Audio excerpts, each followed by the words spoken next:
अब तक आपने देखा यूएसए ने मिसाइल्स लॉन्च करके स्क्रल्स के प्लान को तबाह कर दिया। जेसिका ने जॉन को निकोलस से मिलवाया और स्क्रल्स आ रहे हैं पृथ्वी की तरफ। अब आगे स्वागत है सभी का। क्या होता अगर वार्नर ब्रदर्स खरीद लेता मार्वल के चैप्टर 3 एपिसोड 37 में और ड्रंक मैन के पार्ट 2 में। पुराने वीडियोस की लिंक्स मिल जाएगी डिस्क्रिप्शन में। बाकी बिना देरी से भी देरी किए लेट अस बिगिन।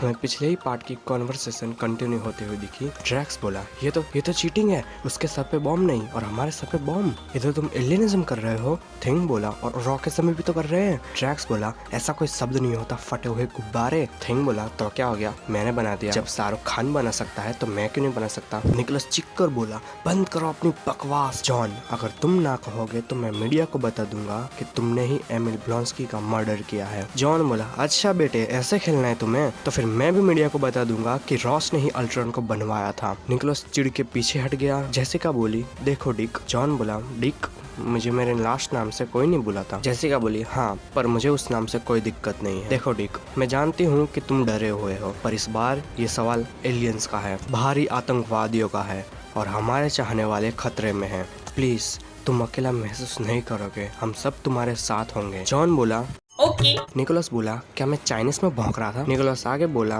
कि मिशन की बाकी की इन्फॉर्मेशन तुम्हें इस होटल में दूंगा। सारे वहाँ से चले गए। जॉन डिक गया अपनी सौतेली माँ एमिलिया के घर। एमिलिया उसे जिंदा देखकर खुश और शौक दोनों एक साथ हुई। एमिलिया ने उसे अंदर बुलाया। जॉन बोला आप कैसी हो अब। एमिलिया बोली मैं तो ठीक हूँ, तो अपना बता, सुना था तो तू मर गया था। फिर ये जॉन बोला नहीं ये मेरी पिशाची आत्मा नहीं है, ये मैं ही हूँ आपका जॉनी।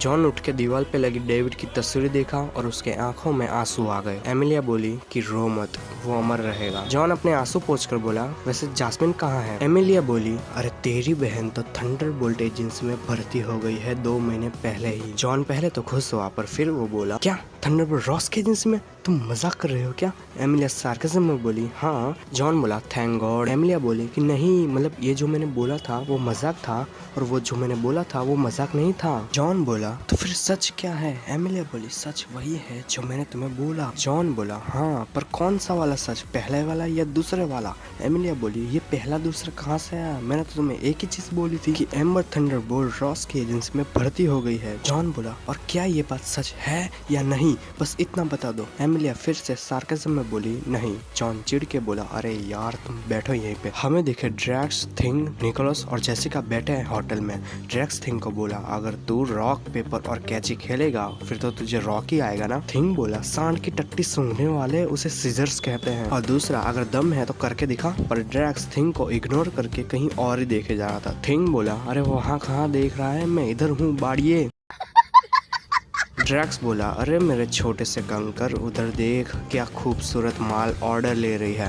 अबे ये तो यहीं पे आ रही है। वो वेट्रेस आके बोली सर आप क्या खाना पसंद करोगे। थिंग बोला तुम्हारी आई मीन तुम्हारे पास क्या है खाने के लिए। वेट्रेस बोली सर हमारे पास तो बहुत कुछ है खिलाने को। थिंग बोला अच्छा तो फिर नीचे से खिलाना शुरू करो। वेट्रेस बोली नीचे तो सुशी है। थिंग ड्रैक्स को चुपके से बोला वो क्या होता है बे। ड्रैक्स बोला उसने एकदम मस्त होती है, थोड़ी चिपचिपी और थोड़ी काली। थिंग बोला ठीक है तो हमें तभी जेसिका टोक कर बोली नहीं हमें कुछ नहीं खाना अभी। तभी वहाँ पे जॉन डिक आया और बोला निकोलस तुम मेरी बहन को इस धंधे में क्यों लाया। निकोलस बोला कौन सी बहन, मैं तो तुझे ही 4 महीने से जानता हूँ तो तेरी बहन को कैसे जानूंगा। जॉन बोला हाँ और वो 2 महीने पहले ही भर्ती हुई है। जेसिका बोली कि वो नहीं जानता तुम्हारी बहन को। तभी वहाँ पे जॉन डिक की बहन जैस्मिन आई और बोली जॉन तुम्हें यहाँ देख कर खुशी हुई। जॉन बोला सच में, क्योंकि मुझे तुम्हें यहाँ देखकर जरा से भी खुशी नहीं हुई। तुम जानते हो ना इसमें तुम्हारी जान भी जा सकती है। फिर भी तुम जेसिका बोली पहली बात कि मुझे इस काम में मजा आता है और दूसरी भले तुम मेरे बड़े भाई होंगे पर मैं अपनी लाइफ की खुद मालकिन हूँ। जेसिका बोली देखो जॉन मैं जानती हूँ कि एक भाई का होना कितना इम्पोर्टेंट है, पर जैस्मिन ने 2 महीने में ही रॉस के ऊपर एक अच्छी सी छाप छोड़ी है जो मैं 7 साल में भी नहीं कर पाई।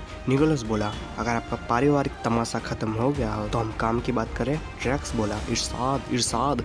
जेसिका बोली कि तुम दोनों अपना मुंह बंद रखोगे। थिंग बोला अरे मैं तो कुछ बोला भी नहीं। निकोलस जॉन को फर्स्ट टारगेट की डिटेल्स दिया। जॉन बोला अच्छा है पर मारना क्यों है इसे और वो कैसे अर्थ के लिए खतरा है। निकोलस बोला कि ये देख, ये एक स्क्रल है। जॉन बोला वो क्या होता है, खोपड़ी। निकोलस बोला ये स्क्रिस स्पीसीज से आया है और इनका प्लेनेट बिक्री ही था जो तबाह हो गया है और अब ये हमारी पृथ्वी पे राज करना चाहते हैं और वो भी सारे इंसानों को मार के। जॉन बोला कि इसमें लिखा है कि वो अपना भेष बदल सकता है, वो कैसे। निकोलस बोला कि ये स्क्रल्स है, ये किसी भी रूप को धारण कर सकते हैं, बस उन्हें एक बार उसे देखना पड़ेगा। ये स्क्रल्स हमारे पृथ्वी में बस गए हैं और ये हम में से भी कोई भी हो सकता है, यहाँ तक कि तुम भी हो सकते हो।